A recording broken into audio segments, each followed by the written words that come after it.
BZ जमीर अहमद खान साहब का ministry की पहली फहरिस्त में नाम ना आने की वजह से भी मुसलमान कहीं ना कहीं नाराज हैं। नहीं, बिल्कुल सही बात है। वो पार्टी का अंदर का मामला है, पार्टी समझे उसे। हमारी कोई जाती दुश्मनी तो बीजेड जमीर अहमद खान से है नहीं। हाँ, बस तो मैं पहले भी बोल चुका हूँ, उनके जो इर्द गिर्द है उनकी वजह से उन्हें बहुत बड़ा नुकसान हुआ।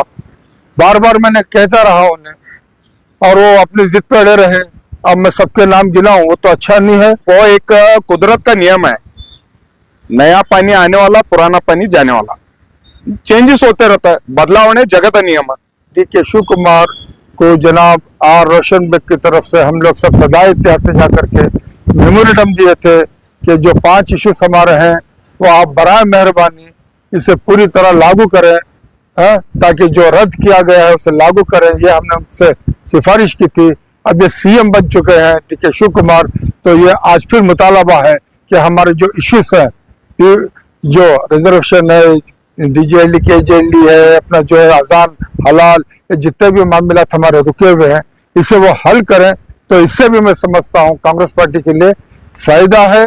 जो भी नुमाइंदे होंगे वक़्फ़ के, वो इन सब घोटालों को मंजर आम पर लाकर इन्वेस्टिगेशन करके जो सही है वो फैसले करेंगे, ऐसी हमें उम्मीद है। क्योंकि अभी डी.के. शिव कुमार बोल्ड डिसीजन लेने वाले एक सीएम है। बाबा जी, एक तरफ जहां मुसलमान कांग्रेस पार्टी से नाराज हैं, वही दूसरी तरफ राज्यसभा इलेक्शन में मुस्लिम उम्मीदवार मंसूर अली खान को टिकट देने के फैसले को आप किस नज़र से देखते हैं? मेरी समझ ये है कि पार्टी जो कदम उठा रही है मंसूर अली खान के बारे में, ये मैं समझता हूँ उनकी पार्टी के लिए बहुत फायदेमंद है, क्योंकि वो नौजवान है, एजुकेटेड है। और मंसूर अली खान से दुआ भी है कि वो, मैं उम्मीद रखता हूँ और कौम भी उम्मीद रखेंगे कि वो उनसे, जो हमारे नौजवान जो भी कौम के अंदर एजुकेटेड हैं और जो कौम के अंदर जो चूक हुई है उसे भरपूरी साथ दें और उनको लेकर चलने की मैं समझता हूँ कि उम्मीद रखता हूँ कि वो लेकर के चलेंगे।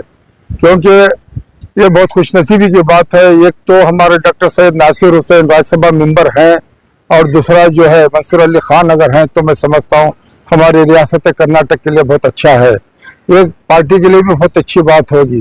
ये मेरी तरफ से कराया है पार्टी को कि बहुत अच्छा उन्होंने फैसला किया है कि मंसूर अली खान को साथ में लिए हैं। बाबा जी, एक तरफ यहाँ राज्यसभा की है, यहाँ कर्नाटक में हुकूमत नहीं चेंज हुई है, वहाँ मुसलमानों को नुमाइंदगी नहीं दी गई है या मिनिस्ट्री नहीं दी, इस पर भी एक सवाल मचा हुआ है। नहीं, अब देखो, पिछली बार हमने इसके बारे में बहुत सारी बातें कर चुके हैं।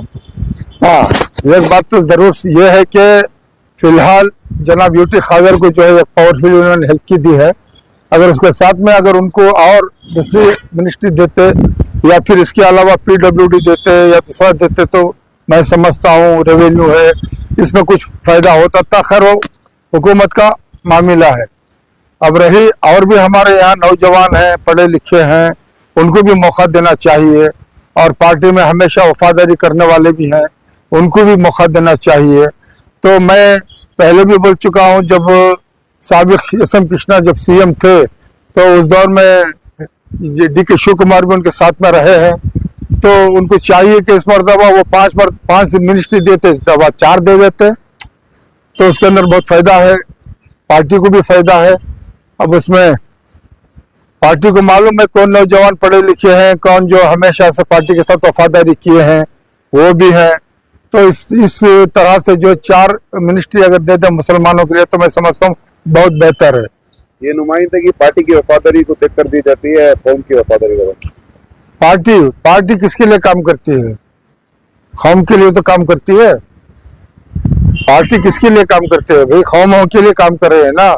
तो हाँ, ये भी मेरी गुजारिश है, बराए मेहरबानी डी.के. शिव कुमार को जनाब आर रोशन बेग की तरफ से हम लोग सब सदाई इतिहास से जाकर के मेमोरेंडम दिए थे कि जो 5 इश्यूज हमारे हैं वो आप बराए मेहरबानी इसे पूरी तरह लागू करें, ताकि जो रद्द किया गया है उसे लागू करें। ये हमने उनसे सिफारिश की थी। अब ये सीएम बन चुके हैं डी.के. शिव कुमार, तो ये आज फिर मुतालबा है कि हमारे जो इश्यूज हैं, जो रिजर्वेशन है, DJLD KJLD है, अपना जो है अजान हलाल, ये जितने भी मामलात हमारे रुके हुए हैं इसे वो हल करें, तो इससे भी मैं समझता हूँ कांग्रेस पार्टी के लिए फायदा है। और जिस तरह राहुल गांधी हमेशा बोलते हैं जो वायदा कांग्रेस पार्टी करती है उसे निभाती है, तो मिस्टर राहुल गांधी उनको समझना चाहिए कि ये वादा भी उन्हीं की पार्टी ने की हुई है, तो इस वादे को वो पूरा करवाएं ताकि आने वाले वक्त में जो है कांग्रेस पार्टी के लिए भला हो। वरना फिर इसी तरह से बातें उठेंगी, अगर वो काम ना करेंगे तो दूसरे रास्ते तलाश करेंगे, दूसरी तरफ से जो बातें आजकल चल रही हैं वो चलते रहेंगी। बाबा जी, MLC का भी अनकरीब इलेक्शन है, उसमें भी मुसलमानों को नुमाइंदगी नहीं दी गई है। पिछली बार दी गई थी लेकिन इस बार बात तो बिल्कुल सही है। देखो ये MLC के बारे में, MLC हमारे पास थे, अब तो MLC के बारे में जितनी अफवाहें उठी वो हमारे सबके सामने है। और पार्टी तय करेगी, पार्टी का मामला है, पार्टी तय करे किसको रखना, किसको निकालना, किसको लेना। अब उसके बारे में भी हम जाकर के कहें कि भाई मुसलमानों को दो, मुसलमानों को दो, तो सिर्फ लफड़ा हमारे ही कौम के नाम से हो रहा है। बाकी वकलीगा है वो चुपचाप है, लिंगायत है चुपचाप है, शेड्यूल कास्ट है चुपचाप है, और क्या वो तुम्हारे बैकवर्ड है वो चुपचाप है। लेकिन वो अपने अपने खामोशी से अपना अपना काम ले रहे हैं, वो अपना होदे भी ले रहे हैं, अपना काम भी निभा रहे हैं। सिर्फ हम मुसलमानों के ही इस तरह से चर्चे हो रहे हैं, इससे भी जो है हमारे मुसलमान कौम थोड़ा समझ करके काम लेना चाहिए। बीजेड जमीर अहमद खान साहब का मिनिस्ट्री की पहली फहरिस्त में नाम न आने की वजह से भी मुसलमान कहीं ना कहीं नाराज हैं। नहीं, बिल्कुल सही बात है, वो पार्टी का अंदर का मामला है, पार्टी समझे उसे। हमारी कोई जाती दुश्मनी तो बीजेड जमीर अहमद खान से है नहीं। हाँ, बस तो मैं पहले भी बोल चुका हूँ, उनके जो इर्द गिर्द है उनकी वजह से उन्हें बहुत बड़ा नुकसान हुआ। बार बार मैंने कहता रहा उन्हें, और वो अपनी जिद पे अड़े रहे। अब मैं सबके नाम गिनाऊं वो तो अच्छा नहीं है। और एक करड़ा में मैंने देखा कि तमाम इनके साथी जो है सारों का नाम लेकर के उस औरत ने बोली है क्या जितने भी जो है नालायक काम करने वाले हैं, जो कौम को लूटे हुए लोग हैं, लुटेरे हैं, क्या यही जमीर अहमद खान के साथी हैं? क्या उसने सवाल किया है। तो मैं भी इसलिए पहले भी बोल रहा था कि इनसे नुकसान होने वाला है। बार बार मैंने कहा कि जमीर अहमद खान को नुकसान इनसे होने वाला है, लेकिन मैं क्या करूं, उनकी बदनसीबी है कि उन लोगों को साथ में रखा तो वो सामने सब बातें आना ही है। जी फरमाइए सर, आप बीजापुर से तशरीफ लाए, इससे पहले भी आए थे, वक्त जो घटाले हुए हैं, कई बार आपने इश्यूज पर आवाज उठाई। अब अंतरिम हुकूमत भी चेंज हुई है, मिनिस्ट्री भी चेंज हुई है, किस तरह की उम्मीद है आपको कांग्रेस पार्टी से?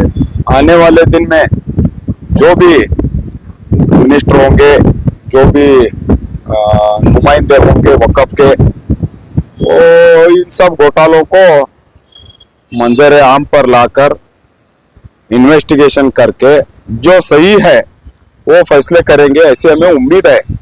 क्योंकि अभी DK Shiva Kumar bold decision लेने वाले एक CM है, तो इनका भी हम लोग दिल की गहराई से इनको अभिनंदन पेश करते हैं। और जैसे कि आप देख सकते हैं, आप सुन सकते हैं कि एक अहिंद का लीडर सिद्धरामैया, उन्होंने बहुत आसानी के साथ अधिकार के पीछे मैं नहीं लग सकता, मैं नहीं लगता हूं बोल के उन्होंने अधिकार हस्तांतर किया, उनको दिया। तो ये बहुत अच्छी बात है। कांग्रेस पार्टी में ना इत्तेफाकी नहीं है, इंटरनल क्लैशेस हर पार्टी में है। आप पिछले CM का देख चुके हैं, रास्ते पर लोगों उतरे, लेकिन इस बार ऐसा कुछ नहीं हुआ। इमीडिएट आए, दिए, चेंज हुआ, CM शपथ लिए, मिनिस्ट्री हो गई, खत्म हो गया। तो आने वाले दिन में आगे भी वैसा ही होगा, क्योंकि ये जो भी अभी देखो, एक कुदरत का नियम है, नया पानी आने वाला, पुराना पानी जाने वाला, चेंजेस होते रहता है, बदलाव ने जगत नियम है, ये चेंजेस होते रहता है। उन्होंने आते हैं नए लड़के, नए पॉलिटिशियन जो है, उनको भी मौका मिलना चाहिए, उनको भी आप मिनिस्ट्री दो, नए लोगों को MLC दो। और आपने मंसूर अली को जो आप राज्यसभा दिया है, इसका बहुत बड़ा हमें कौम को फायदा होने वाला है। उनके जरिए से वो भी कम्युनिटी का खिदमत करेंगे।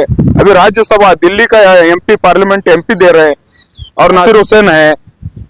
तो ये सब है, कम्युनिटी के लिए काम करना है। पार्टी के साथ साथ आप कम्युनिटी को भी लॉयल रहिए। ऐसा सलीम अहमद साहब अपनी पूरी जिंदगी कांग्रेस पार्टी को, कम्युनिटी को जोड़ने में लेके चले गए। तो ऐसे लीडर्स बहुत हैं, आप ढूंढ के निकालो, कम्युनिटी के लीडर दो। मैं आज भी आपसे कहना चाहता हूं, उत्तर कर्नाटक जो नॉर्थ कर्नाटक है, नॉर्थ कर्नाटक साइड के मुस्लिम लीडरों को आप डिस्ट्रिक्ट वाइज बढ़ाओ लीडरों को, जिलावार लीडरों को तैयार करो, क्योंकि वहां आप लोग यहाँ से जाके काम करने से पहले वहां जिले के काम, छोटे मोटे काम वहां का लीडर वहां करना है। तो सिर्फ आप बड़े लीडरों से भी डिस्ट्रिक्ट वाइड आपकी नुमाइंदगी, आपके नीचे वालों को, सेकंड लाइन लीडर को जब आप मजबूत करेंगे तो आप आगे चले जाएंगे, तो पीछे वाले वो काम संभालेंगे। तो लीडरों को तैयार करो, नहीं तो क्या होगा, कौम में नुमाइंदगी खत्म हो जाएगी, आपके पीछे खड़े होने वाले कोई नहीं रहेंगे। आप इससे पहले एक वीडियो में पीछे जमीर अहमद खान साहब पर इल्जाम लगाया था कि उन्होंने वक्फ चेयरमैन को काम करने नहीं दे रहे। नहीं, मैंने BZ जमीर अहमद का नाम नहीं लिया, लेकिन उनके जो अतराफ वालों का नाम लिया था,